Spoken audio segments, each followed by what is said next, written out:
اعوذ باللہ من الشیطان الرجیم بسم اللہ الرحمن الرحیم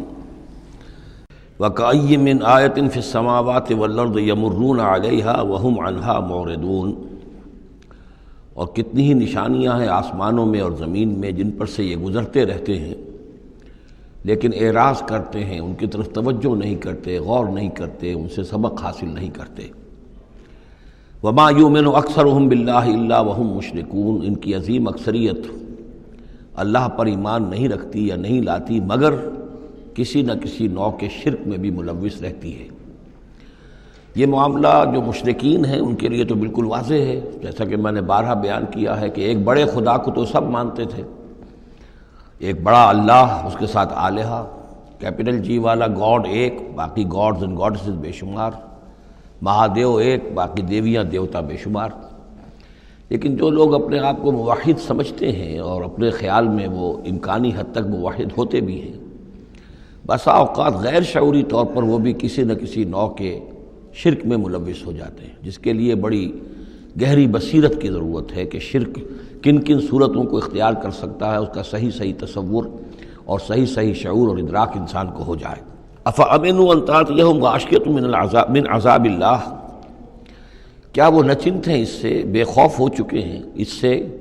کہ آ دھمکے ان پر کوئی عذاب کی طرف سے ڈھانپ لینے والی شے، کوئی آفت عذاب کی، اللہ کے عذاب کی، او تاتیہم الساعۃ بغتۃ، اور انہیں اس کا بھی کوئی ڈر نہیں رہا ہے کہ قیامت اچانک آ پہنچے، وہم لا یشعرون، اور انہیں اس کا احساس تک نہ ہو۔ قل ھذہ سبیلی ادعو الی اللہ علی بصیرۃ انا ومن اتبعنی، کہہ دیجئے اے نبی صلی اللہ علیہ وسلم، یہ میرا راستہ ہے اور میں اللہ کی طرف بلا رہا ہوں، لیکن یہ میرا بلانا اور اس راستے کا اختیار کرنا اندھیرے میں ٹامک ٹوئیاں مارنے کے مترادف نہیں ہے۔ علی بصیرۃ انا، میں بصیرت باطنی کے ساتھ، سوجھ بوجھ کے ساتھ، سمجھ کر، کانشیسلی، شعور کے ساتھ میں اس راستے پر چل رہا ہوں اور اس راستے کی طرف بلا رہا ہوں۔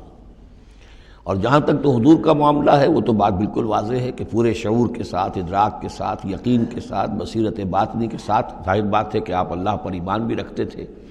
اور اللہ کی طرف بلا بھی رہے تھے۔ یہاں زیادہ قابل توجہ ہے وہ من اتبعنی، جو میری پیروی کر رہے ہیں، وہ بھی اندھے بہرے مقلد نہیں ہے بلکہ وہ بھی میری پیروی کر رہے ہیں، تو وہ بھی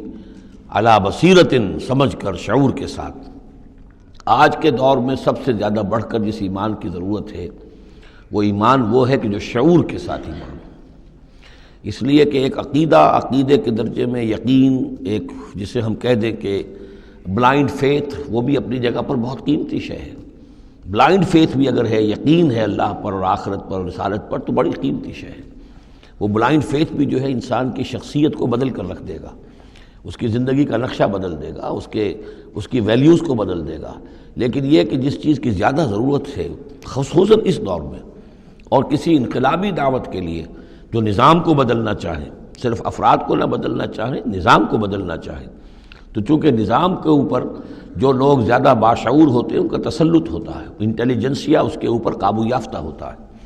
تو جب تک ان کے اندر ایمان گھر نہیں کرے گا نظام نہیں بدلے گا۔ تو ضرورت اس ایمان کی ہے جو اعلیٰ وجہ البصیرت ہو۔ وسبحان اللہ وما انا من المشرکین، اور اللہ پاک ہے اور میں ہرگز شرک کرنے والوں میں سے نہیں ہوں۔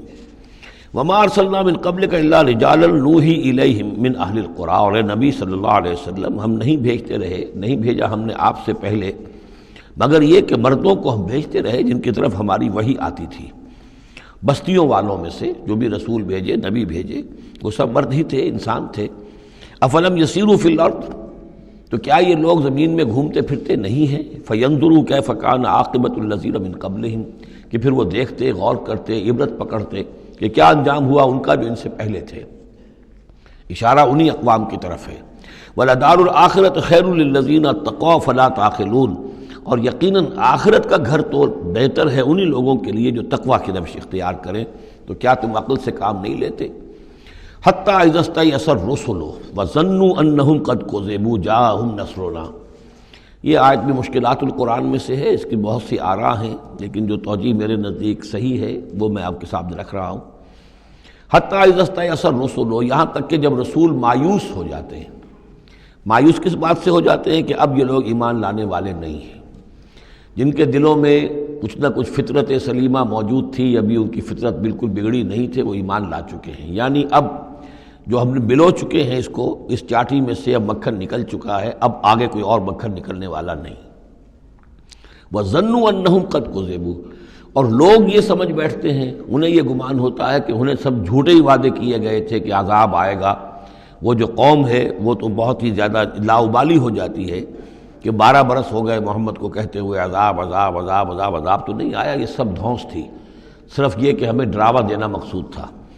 جاءہم نصرنا واستیأس الرسل، اور ظنو کا جو فاعل ہے وہ در حقیقت ان کی قوم ہے، جو مشرک قوم ہے، کہ انہوں نے یہ سمجھا کہ یہ سب ہمیں جھوٹے ہی دھونس دی گئی تھی عذاب وغیرہ کی۔ جاءہم نصرنا، تو ہمارے نبیوں اور رسولوں کے پاس پھر اللہ تعالیٰ کی نصرت آ جاتی تھی۔ فنجی من نشاء، پھر بچا دیا جاتا تھا جس کو ہم چاہتے تھے۔ ولا يرد باسنا عن القوم المجرمین، اور ہمارا وہ عذاب اور ہماری وہ سختی جو ہے نہیں لوٹائی جا سکتی تھی، نہیں پھیری جا سکتی تھی مجرموں کی قوم سے، ان پر وہ عذاب واقع ہو کر رہتا تھا۔ لقد کان فی قصصہم عبرۃ لأولی الالباب، ان کے حالات میں، اس بیان میں یقیناً ہوش مند لوگوں کے لیے عبرت ہے، عقل کا سامان ہے، سبق کا سامان ہے۔ ما کان حدیثا یفترا، یہ قرآن ایسی شے نہیں ہے جسے گھڑ لیا جائے، کوئی شخص اپنے جی سے اس کو تصنیف و تعریف کر لے۔ ولیکن تصدیق الذی بین یدیہ، بلکہ یہ تو تصدیق کرتے ہوئے آیا ہے اس کی جو اس کے سامنے موجود ہے۔ لیکن واقعہ یہ ہے کہ تورات میں جب یہ واقعات آتے ہیں، مولانا مودودی نے بہت ہی عمدگی کے ساتھ تقابلی مطالعہ کیا ہے کہ تورات میں جب یہ قصہ بیان ہوا ہے تو اس بیان کے اندر جو حسن ہے جو قرآن بیان کر رہا ہے، اور جو اس کے اندر حکمت کے نکات قرآن مجید نے بیان کیے ہیں، معلوم ہوتا ہے کہ اس کا کوئی 100واں حصہ بھی تورات کے بیان میں نہیں ہے۔ اس کی وجہ کیا ہے کہ اصل تورات گم ہو گئی تھی، بعد میں جب وہ حافظے سے مرتب کی گئی ہے تو ظاہر بات ہے کہ اس میں وہ بات پھر پیدا نہیں ہو سکی جو اصل اللہ تعالیٰ کی طرف سے اتری ہوئی تورات میں تھی۔ ما کان حدیثا یفترا ولکن تصدیق الذی بین یدیہ وتفصیل کل شیء وہدی ورحمۃ لقوم یؤمنون، اور اس میں تفصیل ہے ہر چیز کی، یعنی جو بھی ضروری باتیں انسان کے علم میں آنی چاہیے ہدایت کے لیے، اس کی ساری تفاصیل اس میں موجود ہیں، اور یہ ہدایت ہے اور رحمت ہے ان لوگوں کے حق میں جو اس پر ایمان لائیں۔ صدق اللہ العظیم۔